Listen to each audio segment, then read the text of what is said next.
Hi everyone, Paul Akers. When I was in Costa Rica about 3 or 4 weeks ago, I received a couple emails back and forth from Joseph and Scotty, or Hagemeyer, North America.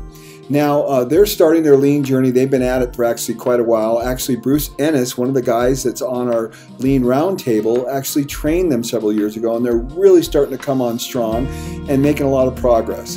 And I've been dialoguing back and forth with both Scotty and Joseph, answering some questions for them.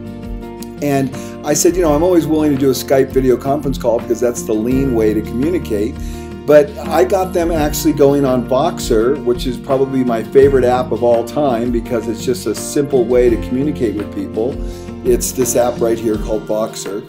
And so they were asking me questions back and forth, and they said, could we do a Voxer conference call? Because we've got a lot of our employees and team members now on Voxer. And I said, sure, let's try it. I've never actually done a full-blown conference call on Voxer, but I said, let's do it. So they got 8 to 10 people involved. They got them all on Voxer, and then they Voxered me in Costa Rica, and then they just basically asked me questions, and then I answered them via Voxer. So what you're going to watch right now is a Voxer Lean conference call, which is very cool. And we're going to talk about all the issues that they had questions about, and then I'll answer those questions via Voxer. It's really a kind of a cool and edgy way to convey ideas. And so hopefully you'll enjoy this quick little video, and maybe you'll get something out of it from a lean perspective, but definitely you should be able to get something out of it about how to effectively communicate, because this is one of my favorite ways. The lean way is through Voxer, the app. So here you go. Enjoy.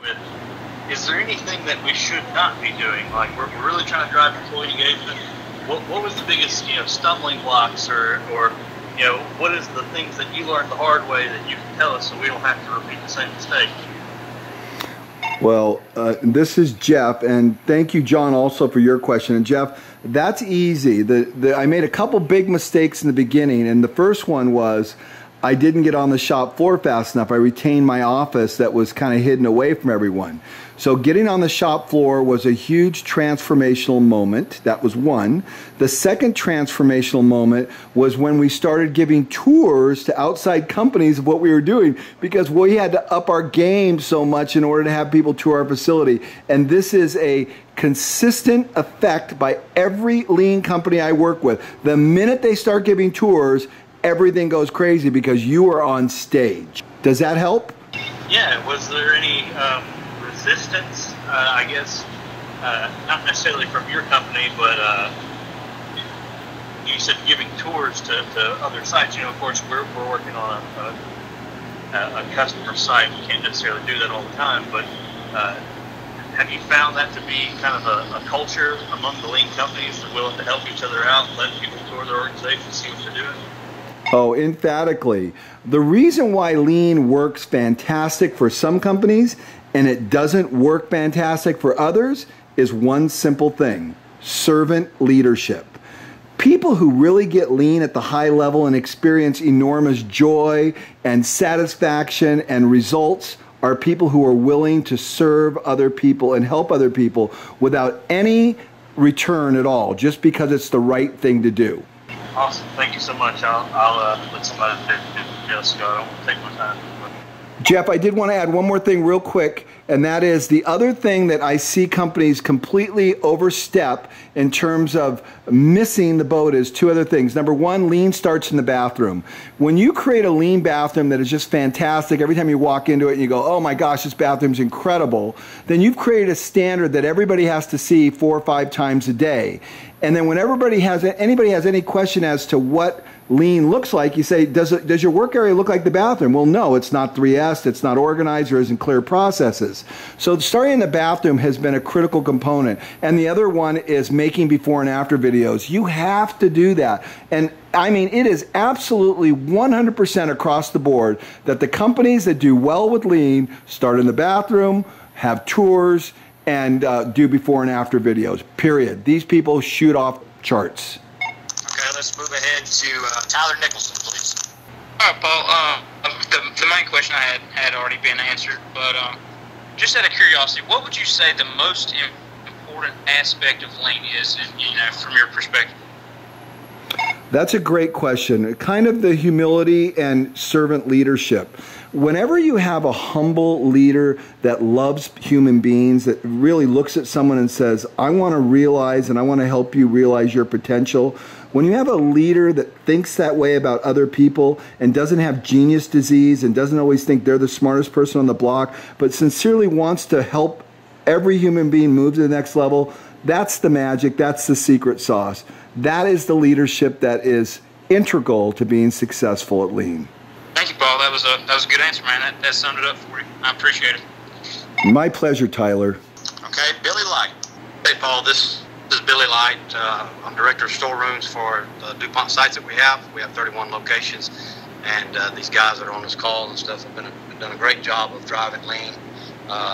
There was a couple of questions that I had that got answered. I would make a comment, though, and that was on getting the folks engaged. And I think that where we may have maybe missed a step or two, I think sometimes whenever we go to the sites, we tend to come up with these different ideas of how they can Lean projects that are out there that we see, which is not a bad thing. But what I got out of your answer to John was you ask a lot of questions, and sometimes we, instead of asking a lot of questions, keep kind of drilling them a little bit to get them there. We kind of throw out these different ideas of Lean projects that they have not caught. So with that, I appreciate it, and I'd like your comment on that. In other words, what we need to do is ask more questions instead of fixing for them.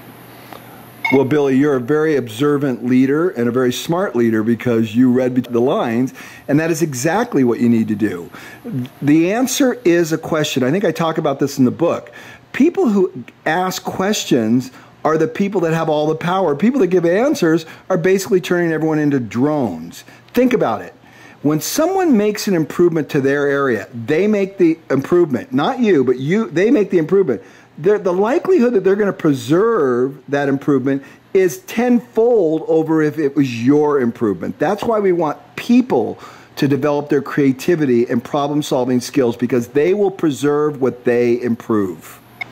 Thank you so much. I appreciate you coming on the call and the relationship and the communication that you've been having with Scotty and Joseph. I really do appreciate that. My pleasure, Billy. Scotty and Joseph are amazing, and I have enjoyed every second of it. All right, I believe that was the ones that had responded with the question. Give the others that are on this conversation that might have anything now. Does anybody else have a question they'd like to follow up with? Hey, Paul, what do we do in the meantime? We're trying to drive employee engagement, and I know the simple answer is just keep being lean, keep on keeping on.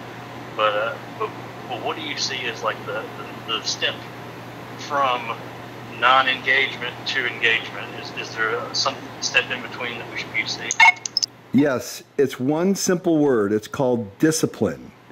So the reason why FastCap is so successful and everybody's wondering how in the world we do what we do, it's because we're disciplined at our approach. So I'm a long-term thinker. I invest in real estate. When I buy a house, it takes 10 years before it ever pays any money. And for 10 years, I'm either feeding it or, milking it along. But after 10 years, it starts to produce something. But I'm a long-term investor, and that's really the best and most powerful investors in the financial world. In the same way it is with Lean. Lean is a long-term strategy. When you do Lean, you don't think to yourself, I'm going to do this Lean, I'm going to do a quick fix. That's not what Lean's about. Lean's about creating stability long-term, 20, 30, 40, 100 years out. People understand that. You become very disciplined about what you do, no different than investing money or putting $10 a week away in your savings account or a month, because you know that it's going to turn into $1 million by the time you're 30 years old. It's the same thing. We're very disciplined. And the discipline looks like every morning we 3S, we clean our entire facility, we sort through and get rid of all the things in our area that shouldn't be there. This morning I'm on vacation, I sorted my countertop in the bathroom, cleaned up everything, got rid of all the things that shouldn't be there. plugged in my electronics in a different location, a better location. I created standards. I rearranged the outlet plugs where I plugged in all the electronics so everything was much easier to manage. So I created a better process.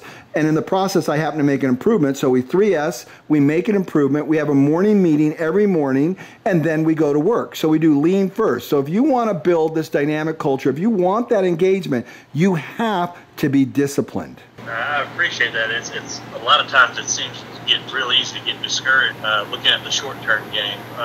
I would tell you, not even 6 months ago, my associate was so disengaged. I was like pulling teeth, like you said, not even realizing it, seeing that long-term. I really appreciate that. Helps my eyes a little bit.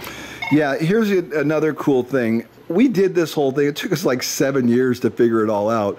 But we have company after company, from people with 1,000 employees to 3 employees, that after 1 year, they're at the same level as FastCap. 1 year. Because the prescription is simple.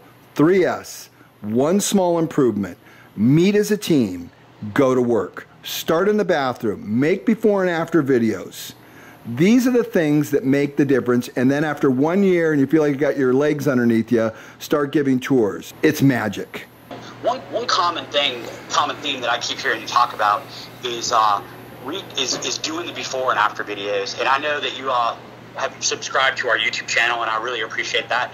And you've actually gone and looked at some of our Lean Quickie videos and have given us some feedback on that. So my question is, with the before and after videos and how y'all have done YouTube at your company, now your FastCap's channel being somewhat external in its outreach, but internally, how have you utilized technology like YouTube to get buy-in and share ideas amongst your associates? So the YouTube question first, and how do we leverage that, is, first of all these videos that our people are making, they're forwarded to our morning meeting email box, and then the morning meeting leader, because we have a different leader every day, we require all of our people to lead the morning meeting because we're trying to build world-class leaders. They play the videos of the improvements that our people are making. So the ideas and creativity are being disseminated to our entire organization, and then it even gets better because then it's disseminated to millions around the world, and so that creativity is being leveraged to people everywhere. All right, so one question I had for you, Paul, was, we've talked about this one-on-one, but as a group, what do you do sometimes though when you get somebody? Because you said that even with this magic, this great recipe you got, sometimes it's just you just can't reach the people.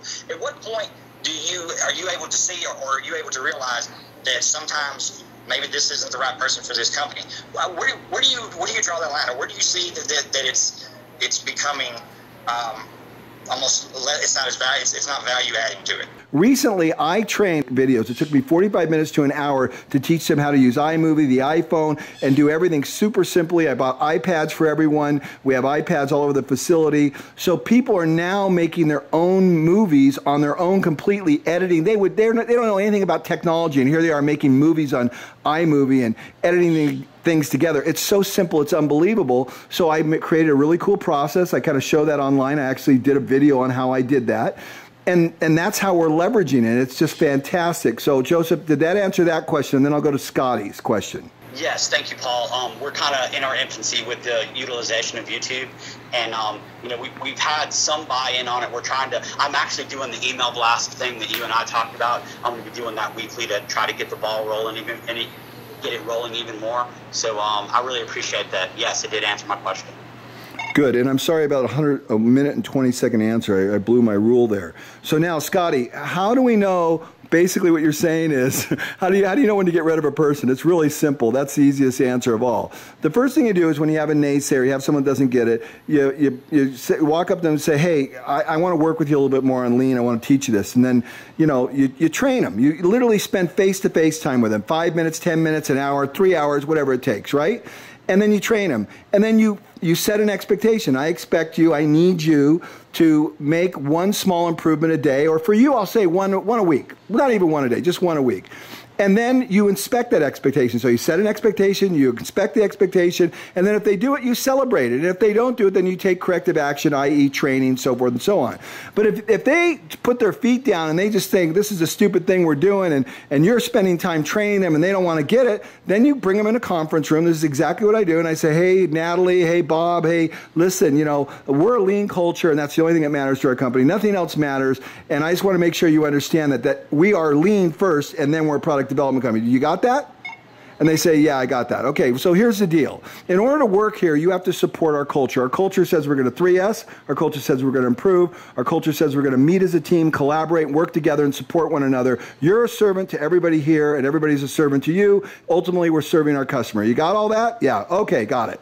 Okay, good. So if you want to work at FastCap, this is what you need to do. You need to serve everybody around you willingly, happily, with a big smile on your face. You need to 3S every day. You need to make an improvement. You need to come to the meeting prepared, engage all of our people. If you can do that, you got a job here. If you don't, guess what? There's another place in the world that wants you, but you're not going to be welcome here. Paul, do you have any questions for us? Keep it simple. Don't complicate this. Be very methodical. It's better to go super slow and be consistent than to start with wildfire and then let it burn out. If you do that, you'll be very successful. There's all kinds of companies to watch, whether it be Xylem Design, Walters & Wolf, Ashley Bailey in the UK, Michael Althoff in Germany, Glenn Bostock with SnapCab in Pennsylvania. There's so many companies out there that are doing this that will just light your fire, man. It's just amazing to watch them all do what they're doing. Before I have any final words, Joseph, do you have any final words for the group? No, I'm all good. I mean, it was really cool doing it this way. I've never done this before quite like this, and I think it was very effective. I actually videotaped it because I thought it's a cool, lean innovation on how to improve a quick conference. And the nice thing is you can replay the whole thing. Everyone's got a recording of it. So hats off to Joseph and Scotty for coming up with this very innovative and creative solution. Well done. Yes, Paul, thank you very much for taking time, especially you're on vacation. You know, as maybe not everybody is aware on this Voxer, that you're actually on a surfing expedition down in Costa Rica. We really appreciate you taking time out of your busy schedule to meet with us, and we've really enjoyed talking to you over the last few weeks. And again, you know, you've been an inspiration to us for Lean, and I really appreciate the questions from everybody today. And you know, I look forward to our future successes in Lean. And Paul, just you're an inspiration to us, man, and we really appreciate everything. That's all I have. You guys are an inspiration to me, and I'm never on vacation. I work all the time because I think Lean 24/7. I'm going to do a video really quickly on the improvement to my website, or to my wetsuit that I made. That's going to be hysterical because I can't even surf without thinking about how to improve something. So you're going to like that video when it comes out. One thing I appreciate is, Paul, is me and you spoke months ago, and you introduced me to Voxer. And some people in the company have heard of it, but it is kind of taking the company by storm. It is an amazing way to communicate, a much more streamlined way to communicate, and the benefits are just compounding on it. We can save these messages. We can put them on, with your permission for this conversation, we'd like to put it on our YouTube channel, along with some images so that everybody else can hear these conversations. But there's a lot of you can hold accountability because you can record these messages, and it is a fantastic tool. And I would like to thank you for that personally, and I would like to thank everybody else that took the time out of this conversation to join and be part of this inaugural Q&A session, and hopefully we will have more of these. And I appreciate everybody. Thank you all for your time. Well, I would like to add, we actually did this as an experiment for possibly trying to do conferences this way. So my question for you would be, we would also like to take this message and do like an internal posting on YouTube to share this idea with others. Do I have your permission to do that? Just wanted to make sure you're cool with that. Oh, absolutely. Everything I do is public, and it's all for the purpose of helping other people. And I recorded it on my video camera. And is it okay for me to publish it as well? Because I think people could really learn and be helped with your guys' innovation, because this was your idea, and Voxer's not my idea. One of the people who listened to the American Innovator recommended it to me, and I said, and I was using HeyTell, another application like this, and I said, well, I like HeyTell, but instead of being stuck in a rut, I went and tried it, and Voxer was better by far, and so now I migrated over because of a willingness to want to improve and learn. So I have my hats off to one of the listeners to our show who gave me this idea. Yeah, ever since we've engaged in our conversations with you, I've pretty much tried to make Voxer my my main line of communication. This is Joseph, by the way. And so again, thanks for turning Scotty onto it, and Scotty turning us onto it. And you know, hopefully we're gonna figure out a way to manipulate this and have it be a cool way for us to communicate and take up less time on the phone. It's very lean, it's very pithy, it's very to the point. It's not big and long and drawn out, and it can be a very useful tool. It meets the lean criteria, flow. So Scotty, does that conclude our Q&A for today with Mr. Paul Akers, the 2-second lean guy? Hopefully you enjoyed that. A little different. We're not always doing things the same ways. Not everything works, but I think this worked actually very well. The point is we're trying things new, and that's what Lean's all about: continuous improvement, learning, improving, changing, exploring, you know, a little bit of Edison. There you go. Enjoy.